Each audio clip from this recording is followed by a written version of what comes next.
Hey there, students. Welcome to the third installment of my lecture on the revolutions of 1848. This one's going to focus on the German states, on Prussia and the Austrian Empire. Keep in mind you can go back and watch the introduction, and you can also go back and watch the segment on the French Revolution of 1848, or you may just be curious about the revolutions of 1848 in Prussia and Austria. This one goes out to Zach. Attack of the Zach, to be exact.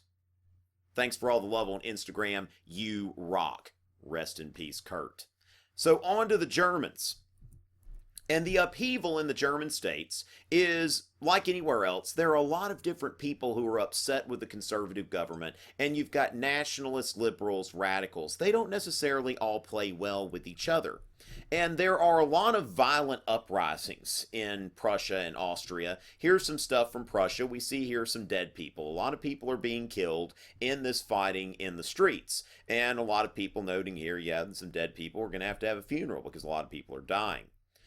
Now, after they get through shooting at each other and all that kind of stuff, there is an effort to unite Germany. Keep in mind that this falls within the context of German unification, and I've already got a lecture series on that you're welcome to look up, because this falls within that, and we can see that the failure of the revolutions of 1848 is really going to bring on Bismarck's attempt to unite Germany more successfully on the basis of blood and iron. But the first attempt to unify Germany was the Frankfurt Parliament in 1848, and this was a pan-German parliament, and what they did was they drafted a constitution for a unified Germany. This was not to be.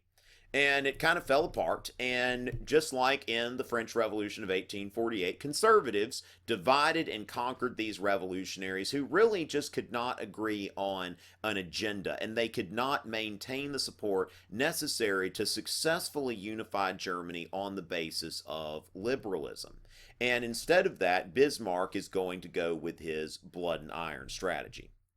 And then we look at the Austrian Empire. Lots of stuff going on there. So let's take a look. Now, what we have here are the twin currents of liberalism and nationalism, and really depending on where you are in the Austrian Empire, but of course both of these are going to influence these revolutions that are later going to be put down by conservative reactionaries.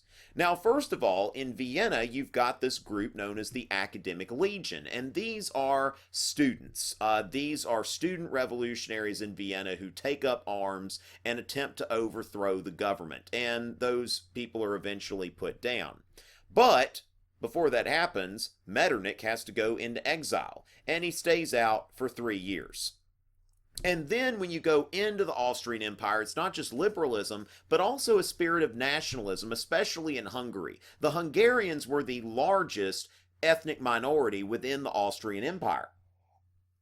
And in 1848, when this wave of revolution sweeps over Europe, the Hungarians decide that it's time to put together their own country. And they do it on the basis of liberalism, that they have a Hungarian parliament. We see here popular campaigning. And you notice here the Hungarian tricolor, which you're also going to see in Italy, a tricolor flag with red, white, and green. Looks like Christmas or something like that. But really, this red, white, and green tricolor is not about Christmas. It's about liberal nationalism. And that's what you see here, that they want to have a nation of Hungarians, a Hungarian nation, united on the basis of nationalism and liberalism.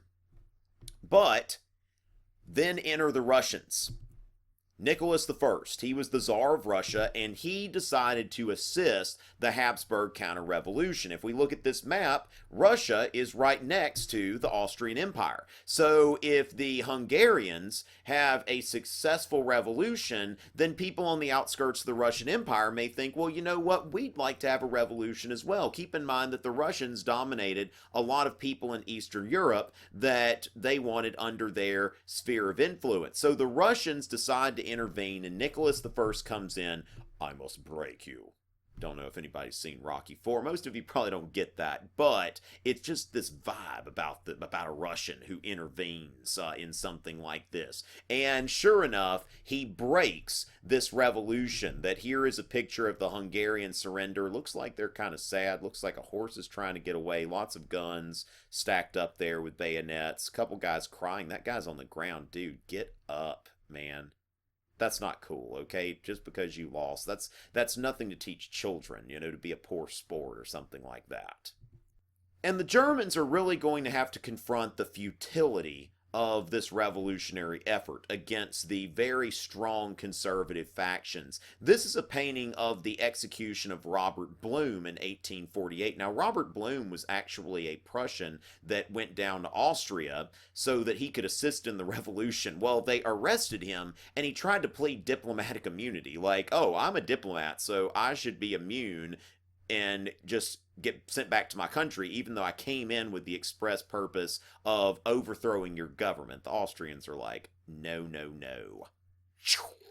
That sort of thing.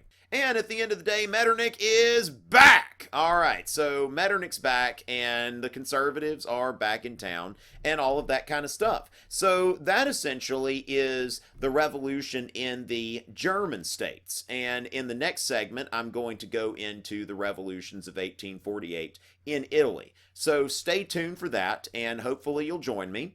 And if not, watch another video, but I'll be back very shortly. Until the next segment.